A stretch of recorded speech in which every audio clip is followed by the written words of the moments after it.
Hello, Dons fans. Ian Hume here from the Don the Stat podcast. The National Draft is only a week and a bit away as the time of recording of this video. I know as Essendon fans, we're all really excited about the possibilities that this draft could bring for us, especially given we do have currently 5 picks within the top 30, as well as 2 top 10 picks. And we're all really interested in who Essendon is going to pick up. And I thought as a way of framing the discussion around what sort of players Essendon should be looking at was to conduct a deep and detailed list analysis and also create a depth chart in terms of players.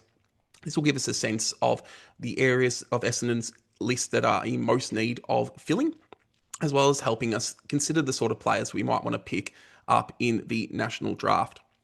And I've done this on the basis of trying to think of players in terms of best 23 and those positions. Now, the club would be undertaking this sort of analysis and thinking about it in terms of forward planning. So thinking about where have we got players for which positions for the long term, which have we got players that we consider good for the short term, who's likely to be cut at the end of next year, what trade and free agency options are out there that we could use to fill spots as well. So they'll be taking all those factors into consideration just for the purpose of this exercise. Going to be sticking with the players that are currently on the list, as well as looking at the areas in which we've cut, as well as to consider areas that we would be looking to fill, and then determining based on positional need, whether it's a high, medium, or low requirement for us in this upcoming national draft. Now, I've broken the players up into different categories based on their positions on the field. So those categories are under forwards, key forwards, medium forwards, and small forwards.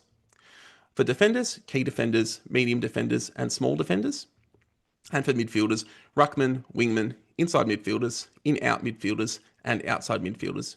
So I've considered each player on the list to fit into categories. Some players fit into multiple categories, and this is based on their playing history. Where have they played in the past? Where has the coach sort of suggested they're going to be played? And where maybe they've played during VFL or during training. So within reason, players are being placed within categories. You could have, fantastical situations where Isaac Kako ends up playing as a key defender in a particular game, but that doesn't mean he would be seen as a key defender.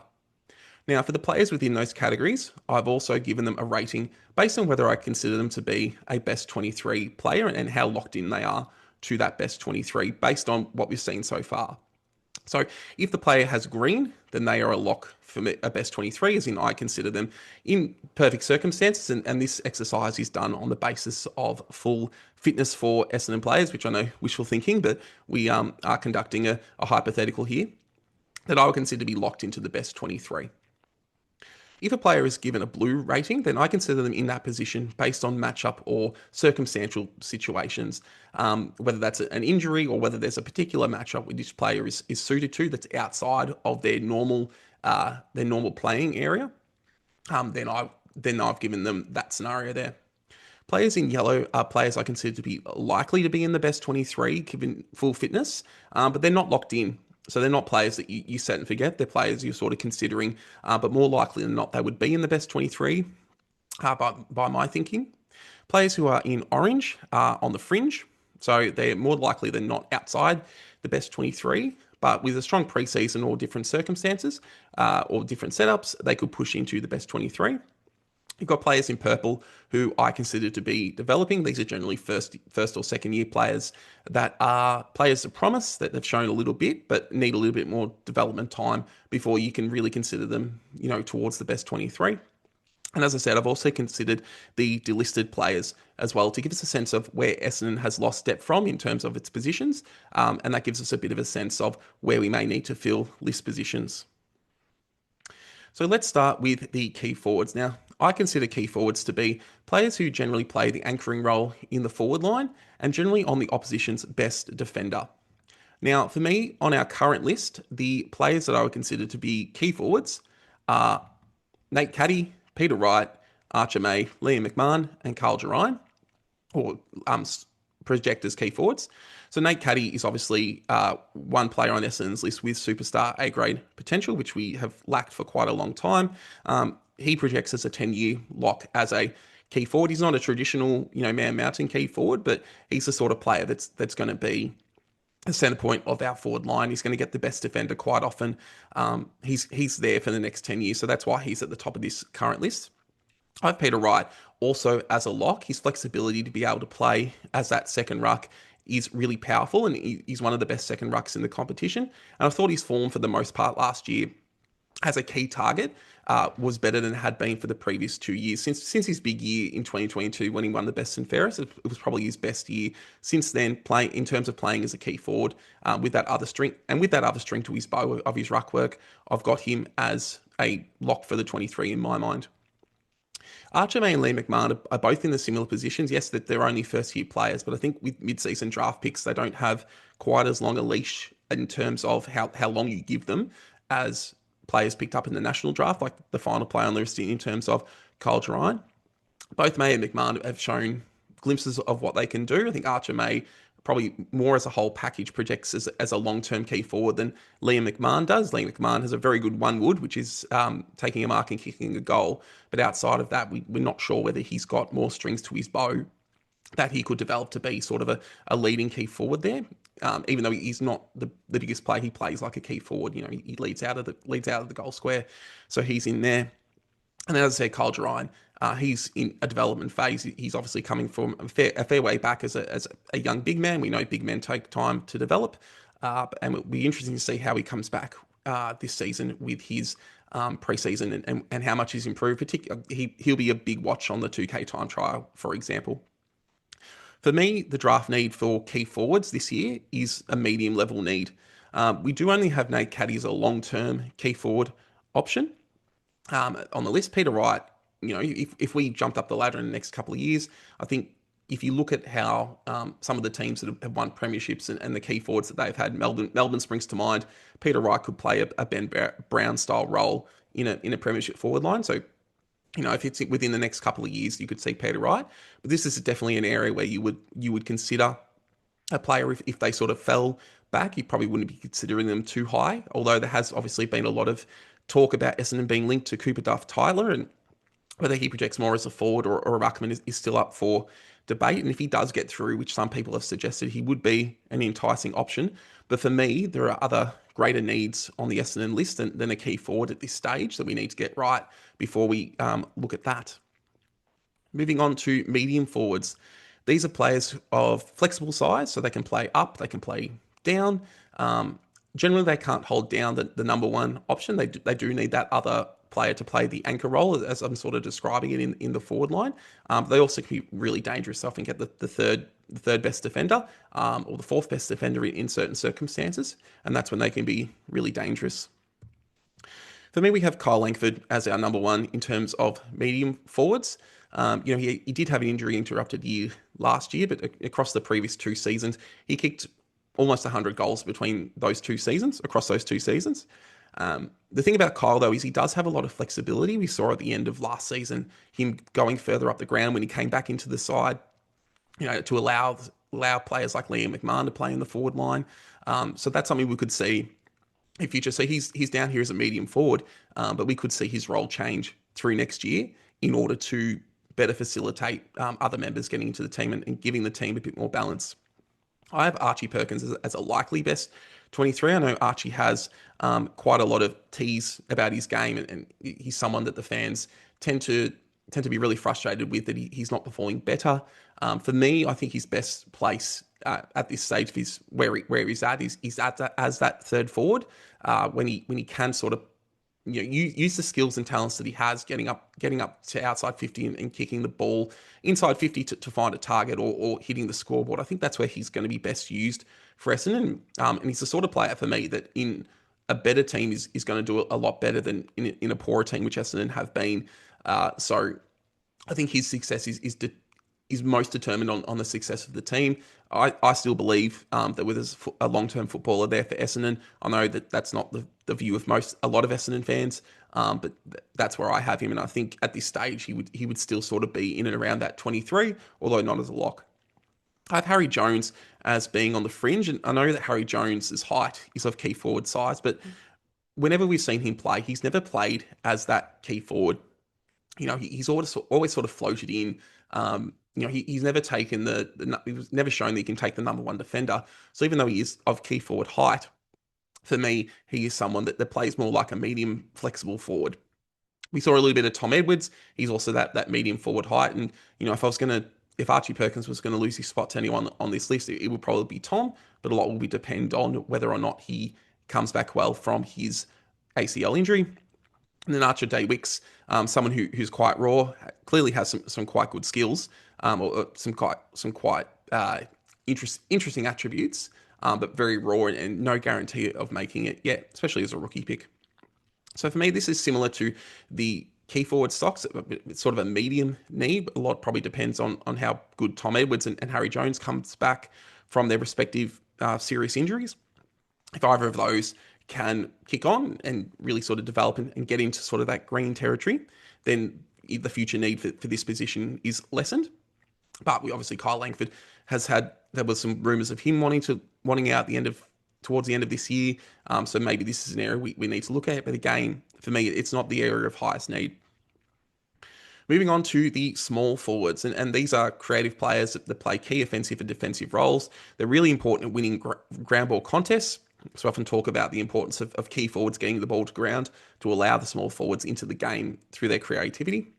They also play a really important part in limiting ball movement, locking the ball in through tackling in the forward 50 or getting back quickly to prevent easy transition. And we know that that's something that Essendon has really struggled with over these past few years, is preventing opposition transition. So if you look at the current list, you'll see that there is one name there in green in Isaac Kako, and a bit like Nate Caddy, Isaac Kako is after 1 year, he's a lock in this side, and someone who really grew into AFL football as the year progressed, moving up the ground. It's something that we've seen a lot from the really good small forwards in the competition, their ability to get up the ground and be a real threat in and around the ball. And Isaac showed that at the back end of 2025. So it's really exciting what we see from him. And then have a couple of players who are sort of in similar positions in Jade Gresham and Matt Guelphy. Guelphy's had his injury issues. Jade Gresham has run hot and cold. He's had some really good games. He's had some really poor games. I find with Jade, his best games are often when he's up and around the ball. In terms of being a goal scoring option, he hasn't really been as effective as we would have hoped. And I think we've used him a lot in that creative small forward role, which I don't think is quite his game. Matt Guelphy, again, probably his best games as a forward is when he's been playing that defensive role on certain opposition defenders and trying to limit their ball movement. But again, that's not probably you probably don't want a negating a fully negating player in your forward line. I think those two players they're in yellow because we need small forwards in the side. That's why I have them as likely players. But their spots are really.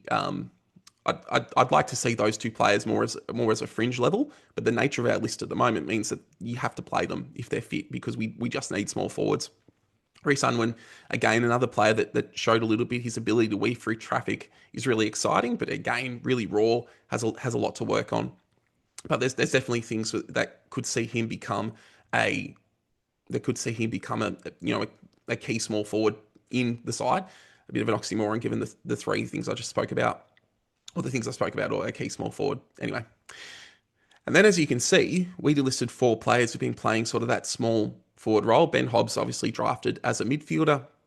So got pigeonholed into that half forward role because his skill set wasn't up to playing in the midfield. I know some people feel like he wasn't given that much of a chance. The chances that he got, he didn't show very much. And so he sort of had to play that half forward role and really struggled to do all parts of that game really well. We obviously saw a lot of Jai Menzie, a bit of Oscar Smart, and Alwyn Davey as well as one of the few players last year who didn't actually play a game. So we've cut a lot from this area. And as we can see, it's really only Isaac Kako that we have that is a genuinely quality small forward that we would consider for the long term at this stage. So for me, the draft need for small forwards is super high. The best sides have 2 or 3 top line ones, but really only have Kako. And then the next in lines have question marks about whether they'll be on the list after next season. I think so. We need to find at least one more high quality one in this draft to pair up with Isaac Kako. Ideally, one that plays well close to goal. Isaac, as good as he's been, his best football has been when he's been up the ground. We really haven't had that quality small forward that can create around goals and probably doesn't leave forward 50 all that much. Sort of maybe an under 10 disposal player, but they're close to kicking 2 goals a game. If you can do that, then you're pulling your weight as that small forward. Now, we obviously have the 2 NGA boys coming, or potentially coming in Adam Swade and Hussein El Ashkar. Swade projects more of a Kako type, moving up the ground, almost more of a midfielder, but at AFL level, will probably have to play as a small forward. And then you've got Huss, who is much more of that, stay-at-home small forward, who we really need. And if he can come in and play that role closer to goal, goal sneak, kicking 1 or 2 goals a game whilst putting on forward pressure, then we're going to be in a much better position for those small forwards. If we do move up, which has been suggested, and turn some of our picks in the 20s into a teens pick, and someone like Lachlan Doveston is available there, then it becomes a real question as to whether firstly we take him, given we've got the NGA boys, and then whether we also pick up the other 2 NGA boys. Do you want to pick up 3 smallish forwards or forward mids in the same draft? That's a question that the club would have to answer if they have to make that choice. I feel like at this stage, Doveston's probably going to go a bit before where we could potentially get up into the draft, but there may be some other players that are available around the picks that we could end up that might appeal to us in this area more than those NGA boys, and it'll be interesting to see how that plays out. Let's move on to the defenders. And for me, key defenders, as you can imagine, they play one-on-one roles on opposition key forwards. The best, though, can really peel off and intercept as well in games. Now, we've got 6 for me on the list. Ben Mackay and Zach Reid, for me, are the locks in the side. They were the ones that were started the season last year. Zach Reid, obviously, probably would go above. If Zach Reid comes into this season and starts as well as he did last season, I would probably end up pushing him ahead of Ben Mackay. He's just got a bit more strings to his bow with his disposal. Ben has done a really good job. He was slow into last season, although last season he was coming off an interrupted preseason, and that did affect his ability to get into games. But as the season progressed, he again showed why we brought him over until he was injured as well. I have Jordan Ridley here as a situational key defender. I think there are certain circumstances or certain matchups where Jordan Ridley does really well, and players he plays on that he does a really good job. Last year, for example, he did a really good job on Charlie Curnow against Carlton. He has done good jobs against players like Aaron Norton in the past, and those are players that you would generally consider to have key defenders on. But for me, Jordan Ridley plays better as a different type of defender, which we'll get to in a minute. We then also have Lewis Hayes, who in the 3 quarters that he managed to play before his ACL showed that he was ready to go as a key defender behind Mackay and Reid. In Essendon's situation, in best case scenario, you would have both Mackay and Reid in the side, and there's no room for Hayes. But for me, Hayes has really shown enough that you would consider him to be a key defender of the future. You have Lachlan Blackerson, who came in, did a decent job sort of learning on the job in the AFL as how to play as a defender. But for me, he's going to be in a different role. But again, break glass in case of emergency, you have him on the list. And then Kyle Ryan played some time there in the VFL. And with some of the key forwards we have, they could look to bring him in more in that area. We know that historically there have been a lot of players who have been drafted as key forwards end up as quite good backmen. And so that could be an option as well. So for me, the draft need for this is low. We have 3 really good or good level key defenders in Mackay, Reid, and Hayes, all under the age of 27. Now, obviously, all of those have had injury history, so that it's not set and forget for the next 10 years. But it's because of that nature, we don't really need to have looking for key defenders in this draft period. Moving on to the medium defenders. So these are the players that can play above or below their height. Often these players are good at intercepting the ball. They're ones that really focus on peeling off. And ideally, they have other strings to their bow, such as good disposal or good leg speed. So for me, the medium defenders on our list are Jordan Ridley, Mason Redman, Angus Clark, Jackson Pryor, Zach Johnson, and then we obviously let Jaden Laverty go at the end of this season. I feel Jordan Ridley probably plays his best football, or ideally we want to see him use as sort of that intercept defender where he gets sort of the 3rd best opposition forward, and he feels real comfortable zoning off. We probably want to see Jordan make better use of his disposal. We know he has good disposal, but he doesn't always make aggressive choices. Ideally, we want to see him start using that disposal more aggressively. And he's really going to get back to sort of that all Australian form there. Mason Redman really picked up his game in the last few rounds of last season. He struggled a little bit for the 2 seasons prior. I think he was asked to play a lot more defensively under Brad Scott than he had previously. And he's taken some time to adjust to that.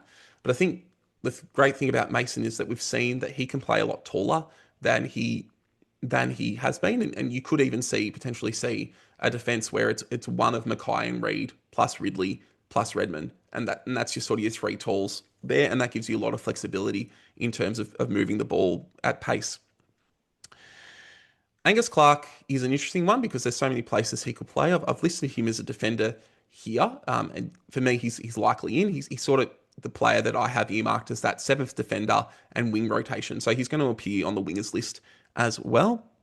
Jackson Pryor had a really strong first season at Essendon, particularly after the dicey first couple of games. But for me, I think Angus Clark's upside is enough that you would get him in ahead of Pryor at this stage, just to give him a chance to develop it. But having someone like Jackson Pryor on the list as that next in line, I think from what we saw in 2025, he's certainly not going to disgrace himself if he gets an opportunity. And then Zach Johnson is another that's developing, has the quality disposal you'd want from a medium defender halfback, but has other elements of his game, particularly defensively, that he would need to work on if this is the position that he settled in. Although, again, like a couple of others, he had an interrupted preseason and, had to play a lot of minutes coming off not a whole lot at AFL level, and you've seen. We obviously let Jaden Laverty go. So for me, the draft need for this era is a medium. It's not the biggest requirement at Essendon, but you do have the possibility that someone like a Xavier Taylor will get past the first 4 picks and be available at our pick. And he, from a talent perspective, he's sort of a top 5, 6 player in the draft. And do you take him on talent? And then that allows you to free up some other players. Do you move Mason Redman or Angus Clark around to different parts of the ground? If you pick up someone like Taylor, that's a question to be raised. So for me, it's sort of like a low medium. It's not my highest priority, but it is something I would consider for if the right player was available. Next, we have the small defenders. So given the crucial or the importance of small forwards in today's football, small defenders are really crucial in terms of limiting the ability of those players to be creative, limiting the ability of those players to win ground ball. I think for a small defender, it's probably more important to be able to win the ball on the ground than to compete in the air. You're not going to have too many situations where the ball is kicked to a small forward in a one-on-one contest. But it is really important to be able to win those ground balls. And we know from Essendon's current list, Andrew McGrath is one of the best at winning ground balls and one of the best small defenders in the competition. I have him here as a starting small defender. I'm in two minds as to whether he should play in the midfield, given what he was able to produce at the back end of 2025 when he played as a midfielder. But for me, we always know we've got him there as that sort of player that can do those jobs. Archie Roberts had a great 2025, more as that ranging small defender that got further up the ground. Again, he's done enough to show that he's a lock. Sardar Hooley is an interesting one because he really has a quality that the Essendon lack, and that's pace from the back line. He could be that, line breaking player that breaks through zones and, runs 20 metres and kicks 40 metres, a real 60, 70 metre player. But we haven't really struggled to see, other than his debut game, we've really struggled to see that at AFL level, him use that pace. So that's a question mark for me there. And then Jaden Newen, circumstantial for me in that if Andrew McGrath goes and plays in the midfield, then you're playing Jaden Newen as that lockdown small defender based on what we saw last year. Otherwise, I would still have him as a developing player. But again, if Andy does go up and play as a midfielder, then probably you would expect to see Jaden start in round 1. So for me, this is a low area of draft need. As ironic as it is, given that Andrew McGrath was a number 1 pick, small defenders are the sort of players, particularly the lockdown ones, they're the sort of players you can get late in drafts or mid-season draft picks or supplemental players. So for me, I wouldn't be looking for a small defender in this year's draft. Moving on to the midfielders, we're starting with the ruckman. So for me, a ruckman is someone who plays as the number one ruck, which is for me taking 70% or more of ruck contests in a game. On the current list, we do still have a few, even though we have said goodbye to Sam Draper and Todd Goldstein. I have Nick Bryan and Lachlan Blackerson in yellow there as likely players. It really depends on how Nick's recovery from his ACL has gone. I think suggestions are he might be ready for, he might be close to ready for round one, but do you start him at AFL level or do you start him at VFL level to allow him to build up? That's the question there. We'll get a better sense as the preseason goes. So if Nick isn't ready, then you'd be going with Blackerston as your ruckman. In my view, we drafted him as a ruckman. We saw a little bit in that last game against the Suns what he's capable of in the ruck. He's got quite a lot of good athletic attributes. So again, it's going to be dependent on Nick Bryan's health and where we see. Nick Bryan probably should be seen as the number one ruckman, but if Bryan isn't ready to start, then that gives Blackerson a great opportunity to really lock in that number one spot and really make it a contest between himself and Bryan. Vigo Vicentini, again, another play we saw a little bit of during the season, clearly very raw. I think we all loved the endeavour that we saw against Fremantle, but it's clear that, the two games that he played, the opposition ruckman was close to the best player on the ground. He's clearly not ready to be that number one ruckman, so he's still in that development phase. I think if Bryan and Blackerson both run available, you probably still play Vigo as a number one ruck, but that also could lead to Peter Wright playing as number one ruck. He's shown in the rucking that he has done sort of in that secondary role that he's definitely capable of doing it. And if we felt that Vigo wasn't ready and Nick and Lachlan went down, then you put Peter there and rejig the forward line. We earlier on, we went through the forward options and you get a sense of we could fill Peter's spot if we needed him to ruck for 70% of the game. And then Jerine, third time appearing on this list, drafted as a forward ruck. Again, we haven't really seen him ruck at VFL level because he's really been behind Vigo there. So again, it's another one we're seeing in terms of development. For me, it's a really low draft need. I've talked a lot on the pod about how historically teams that are close to a premiership have been able to go out and get a serviceable ruckman, and that's been enough. Unless you get someone like a Luke Jackson who is a clear, not only number one ruck, but has other aspects to their game. I don't think you're really looking to take rucks that high, and I don't rate rucks that highly. Again, Cooper Duff Tyler is someone talked about. Whether he is actually a ruck or just a really big midfielder remains to be seen. So for me, this is a low priority there. Moving on to the wingers. Now, I think wingmen have become very... They used to be treated as outside midfielders, but I think people have recognised that the wing is a distinct position. It's a really important structural position, both offensively and defensively. And so I've taken wingers out of the outside midfielder category and treated them as their own. So they're players that really need good endurance. They need to be able to contribute at either end of the ground, both often in the same play. So from running from defence to attack or getting back from attack to defence. And they really need to be those links in the offensive and defensive transition. If your wings aren't holding their position or they fall down, that gives the opposition a real easy pathway to get from one end to the other. So they're really crucial. Now, we have two high-quality wingers on our list now with the addition of Braden Fiorini to go with Xavier Dersma. So there we really have two, almost set and forget players for the next 4 years. Fiorini got a 4-year contract. I think he's 28, but he seems like the sort of player that could go on given his fitness.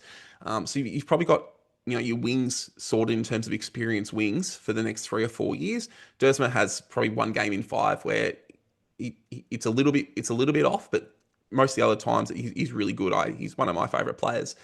So I think we've got two players who know how to play the wing role that we can sort of, as I said, set and forget for the next 3 or 4 seasons. And that's really important for our structure. Angus Clark, as I said, probably is playing as that rotation through the wing. They're sort of, as I said, the 7th defender wing rotation because unfortunately you can't run players for 100% of game time. So you do need to give them a break. I've got Kyle Langford there as a circumstantial. Again, I think we saw him move up the field towards the end of last season when we were trying different forward combinations. It's something he's done in the past, and I really liked his play on the wing in 2020 and 2021. So it is something that he can do. And then we have three players who are on the fringe for me that have played wing roles over the last couple of seasons, but there have been some real holes in their wing game. Harry Jones in terms of transition, Sardo Hooley in terms of positioning, and then there's Nick Cox as well, who, quite frankly, I don't even. I almost didn't place Nick Cox in any category for this one because he's been out for so long, and even before he was out, he never really settled in a position. So I don't know if we really know what the intention is for Nick Cox until we start seeing some training and some practice matches in terms of where he's going to fit on the list. I've put him on the wing because I think that's where most people think about Nick Cox at his best, or when he's played at his best for Essendon in that wing role. But he could turn up anywhere, and that's a sort of watch this space there. And then obviously with Fiorini being brought in, that was sort of the end for Luaman Lual, as fun as has been to watch him play. Yeah, there just ended up being no space for him, unfortunately. So for me, the need to draft a winger is quite low. We've filled that through a trade in Fiorini. We've got a few years ahead of us in terms of the wing role.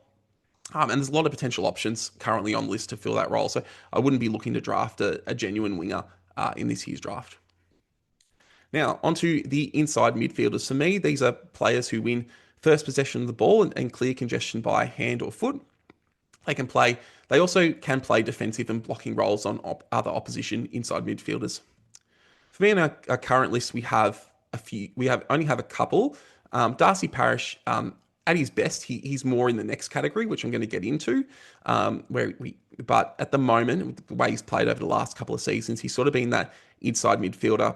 You know, wins the first wins the first possession, but then clears clearance by hand or by foot. So they're not taking it out of the congestion themselves more often than not. They're trying to get it to another player outside of congestion. Jai Caldwell does that as well, although he's probably better in the defensive blocking roles than a Darcy Parish is, although he can't quite do it against the bigger midfielders, and that's an area of concern, especially considering we did delist Will Setterfield, who had done that role at AFL level for us for the past couple of seasons. And then Andrew McGrath, as I said, when I talked about small defenders, we're still not sure exactly where he's going to play. I'd like to see him in this midfield. I think we saw from him a much better way of playing midfield in the last few games than we saw in his last midfield stint in the early 2020s. But it'll be interesting to see where he's positioned. If he does end up being the captain, will he want to be around the ball where he can impact things most? That might also play a part there. Also delisted Ben Hobbs. So for me, this is an area of high need. We've lost a lot of. We don't really have a larger midfielder who can play that defensive blocking role. We're also unsure as to whether Parish can get back to his best, his 2021 All-Australian best. And if Parish did get back to his best, he would move into a different category for me. And so we would still need to fill this role here. So for me, I'm really big on Dyson Sharp. He's projected to go around where our picks are. And I think for me, he'd be the perfect player to bring in. And he's the sort of player that, is not going to be, it doesn't project to be the best player in the competition, but is going to be a really strong player for 10, 12, 14 years, as well as that leadership. So for me, if he's available at our pick, he's a no-brainer for me to fill this role. Next is what I call in-out midfielders. These are players who can win their own ball, but can clear congestion through strength, speed, or agility with ball in hand. So these ones win the ball and then take it out of the congestion on their own. Think Patrick Dangerfield, think Dustin Martin, Jordan De Goey. These sort of players, these players are the sort of players that really set teams apart. If you can get at least even one of these performing at a high level, it's a real point of difference for your side. And we just haven't had that for quite a long time in terms of performing at a high level. I have Sam Durham there as my lock in this area. He's shown his development over the last season and a half for a mid-season draft pick has been outstanding. He still has patches of games where he drops drops away a little bit. He's not quite. He's definitely not at the level of a Dangerfield or Martin or those other in and out midfielders that really can take a game apart. But he does have attributes that suggest he could do that, and his trajectory and development has been really strong. When we drafted Elijah Sardis, that's what we wanted him to be. That was his strength at his under 18 level, winning the ball and then clearing the congestion with his own speed. He hasn't shown that at AFL level, and time probably is running out for that. But he could, again, a good preseason and things finally clicking. Could see him move up there, but again, his contract runs out at the end of this year. Are we banking on him fulfilling his potential? Based on previous years, you wouldn't be betting a house on it. So that's why he's sort of on the fringe. And we obviously let Dylan Shield go, who was a similar sort of midfielder for us. So for me, again, this need is high. To be fair, for most teams in the competition, this also would be a high draft need.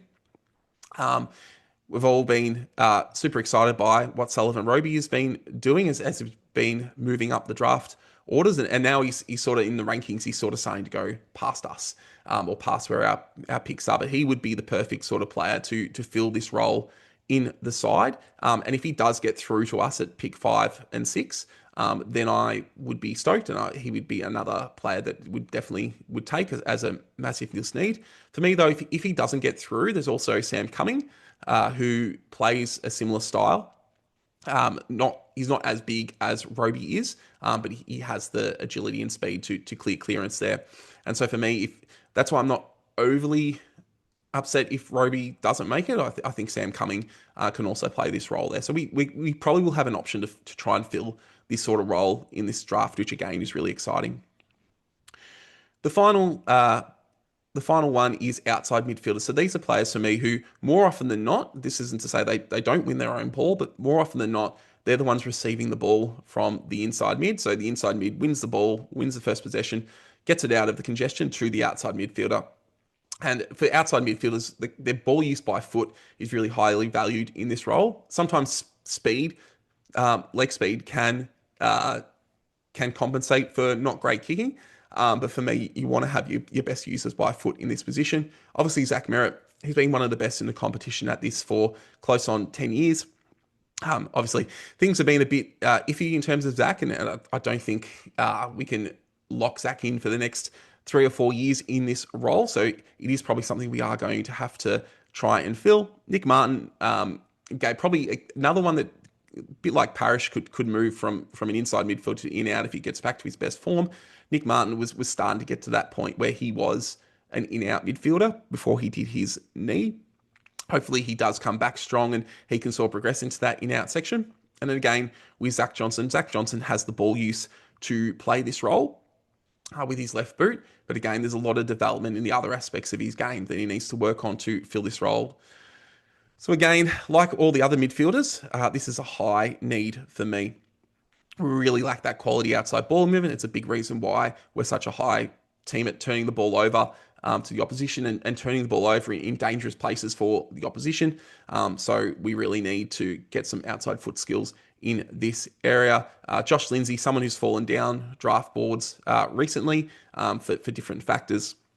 He's sort of played more as a halfback, but he's someone who could move into this role with quality ball use if you developed him the right way, and potentially again, I'm speculating that, and it's because it's been talked about in the media, that we could turn some of our picks in the 20s into a pick in the teens, like with Doveston.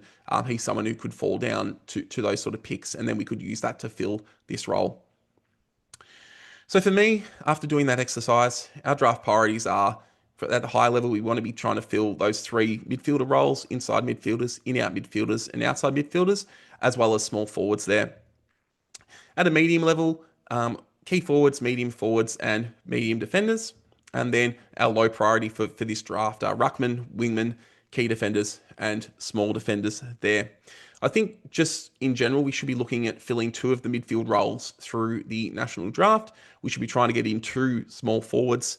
And then the 5th pick should be someone who either has good disposal or high quality disposal or high quality speed, both things that we lack. For me, projecting to the draft, if we ended up with Dyson Sharp and then one of Roby and Cumming with picks 5 and 6, we do a trade into a teens pick, and then use the scraps to match the two NGA boys, to fill those sort of small forwards, mid forward roles. And then with that teens pick, take someone who has that leg speed or has that quality ball use. I think that would be a really successful draft for Essendon. Obviously, we'll have to see how things play out on the night, and what the teams ahead of us do in terms of the players they pick or whether they trade picks and the like. Personally, I think there's going to be players at our picks that are going to fit our list needs. So I'm not overly concerned about moving up the order, particularly if that would involve using future picks. I think we really need to hold on to our future picks, given the uncertainty about where Essendon will finish next year, as well as the rule changes in terms of matching bids for NGA players. So I would be holding on to our future picks as much as possible. As I said, I think based on the projections, I think we can fill a lot of the roles that are of high priority for us through the picks that we actually do have right now, even with all the permutations about who could be taken at those sort of first 4 picks. So thank you for watching. It's been fun putting together some YouTube videos. I think it's blowing up in terms of podcasting, and it is fun to sort of do these PowerPoint presentations. It really scratches an itch for me as a teacher. I make PowerPoint presentations for a living, so doing it for Don the Stat is a natural extension. I'll do the YouTube thing, and please ask that you like the video and subscribe to the channel so you can keep up to date with any more videos that come out, and please share it with your friends as well. Please comment below with any thoughts you have about the rankings that I've done, whether you agree with them, whether you disagree with them, whether you think players should be in other areas, anything there, and I'll make sure I check those out and have a bit of a chat with you in the comments there. But that will do. Thanks for watching, and as always, stay safe and go Dons.